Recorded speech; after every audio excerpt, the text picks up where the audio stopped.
com as pessoas, né? E eu vejo que está aí. Professor, no DAC em Conviviologia, página 13, poderia aprofundar a frase: há possessões interconscienciais silenciosas? O problema é o seguinte: a pessoa pode estar possessa e não falar nada, porque a própria possessão faz a pessoa ficar calada pelas coisas que ela está sentindo. Hoje mesmo eu estive falando sobre possessão e de manhã com a turma, sobre o problema daquele jovem. É muito comum isso aí. É mais comum do que a gente pensa. É que o povo não conhece, não sabe nada disso. Aquele jovem, por exemplo, está no fim da adolescência, que leva a mão esquerda do externo, assim, ó. Geralmente isso é processo de possessão vampirizadora braba. Quando a pessoa, então, está sendo dominada, e ele, então, vem o assediador, pega a pessoa, aquela pessoa começa a chupar a energia das outras. Mas a energia só passa por ele e o assediador é que fica com ela. Então, ele nunca se sente satisfeito, o possuído, o possesso. Então, ele está sempre defasado, sempre carente. Precisa de alimento, ele está com sede, fome. Então, ele dá, geralmente, no processo do externo, aí, é na parte do cardio chakra que pega a pessoa. Agora, isso acontece mais com homens, com jovens, que as mulheres, às vezes, elas ficam, mas aquilo defasa, não dá para ver. Agora, no homem, não. Ele segura. E, geralmente, isso é silencioso. Então, toda vez que vocês verem que uma pessoa está assim, como se fosse com um tique, um trejeito, uma mania de colocar a mão esquerda em cima do externo, assim, ó. Observa se ela tem jeito de possessa. Quase sempre tem silêncio nisso. A pessoa é mais silenciosa, está só vendo as coisas, mas mostra assim um abatimento devido ao processo que ela está sendo vampirizada. Então, aí no caso, tem as pessoas que são vampirizadas, tem ele que é o vampirizador e tem o vampirizador titular, que é o assediador. Isso acontece demais. Então, hoje eu estava explicando justamente isso. As possessões interconscienciais silenciosas. Coincidiu. Professor Valdo, Sim. A respeito do dicionário ainda, silenciologia, o professor vai decompondo, né, o dicionário, o verbete do dicionário, e o professor fala a respeito da boca que muito fala é doente. Mas no final, na página 15, o professor diz que mais as falas ensinam mais.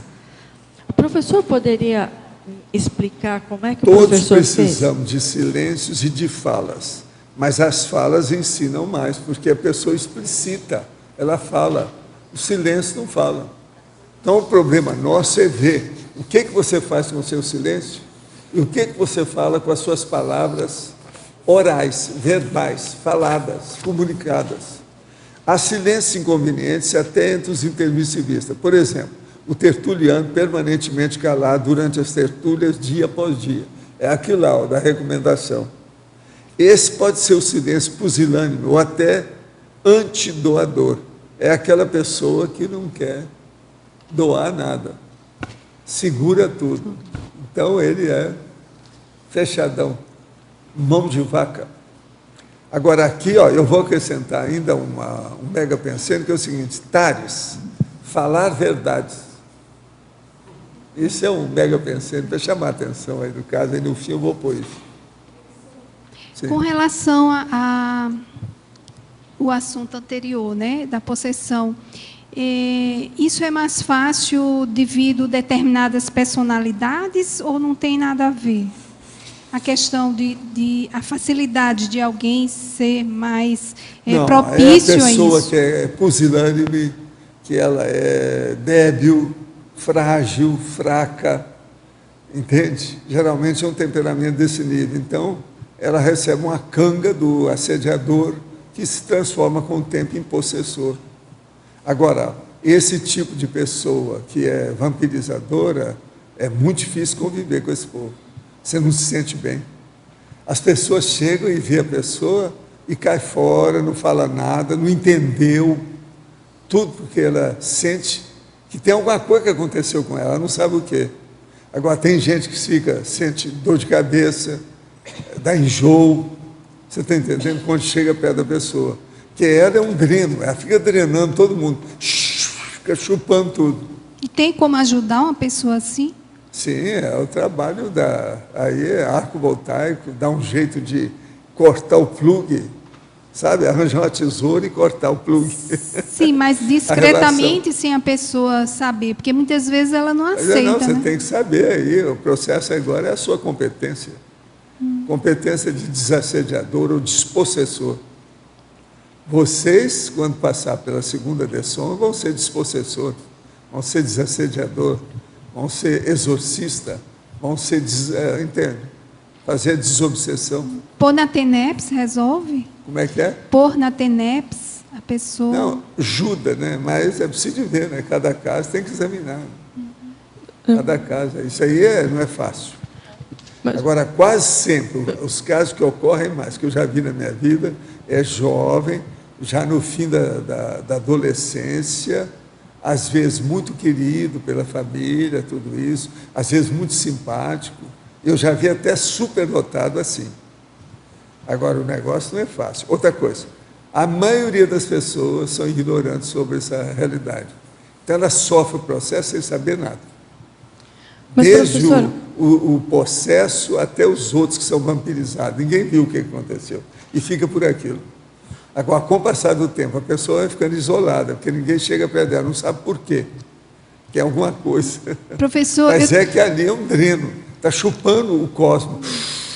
Sabe? Professor, eu tenho uma colega nova, talvez nem tenha 30 anos ainda, e já está com mal de Parkinson. Isso seria uma situação dessa? Vou te contar uma coisa pior do que isso.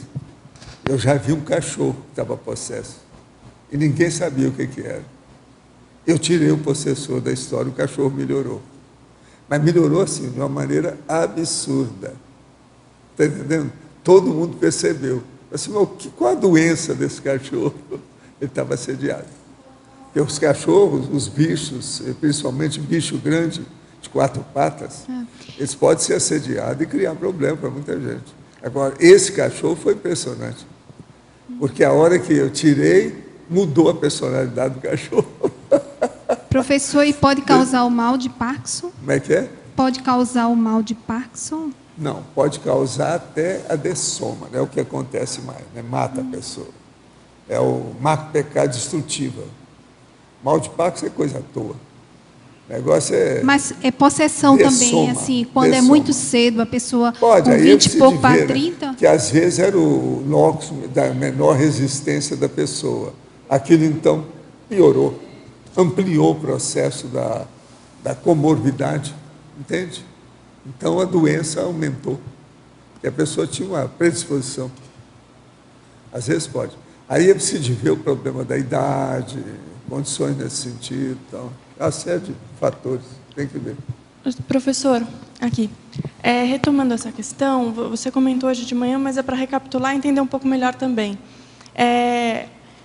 Você explicou a questão com o homem, mas quando acontece com a mulher, acontece também, ou só porque ela já tem uma abertura maior, cardiochakra? Porque ela entra na história como se fosse uma prostituta, ela deixa acontecer. Mas então tem acontece, muitas já prostitutas que são assim. Isso acontece sem nem ela... Ela não percebe, a maioria não percebe nada.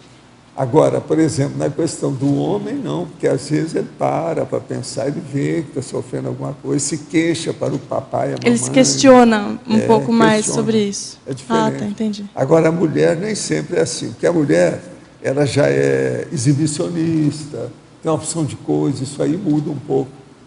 Acaba se aproveitando disso? Você está entendendo?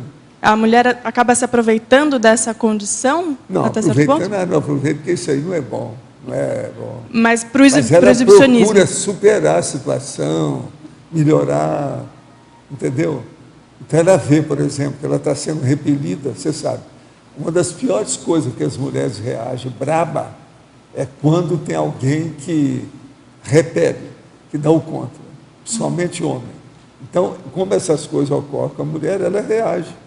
Então, nem sempre fica tão ruim igual a do homem. Agora, o homem não tem isso. O homem, ele embarca e o negócio vai piorando. Entendi. Obrigada.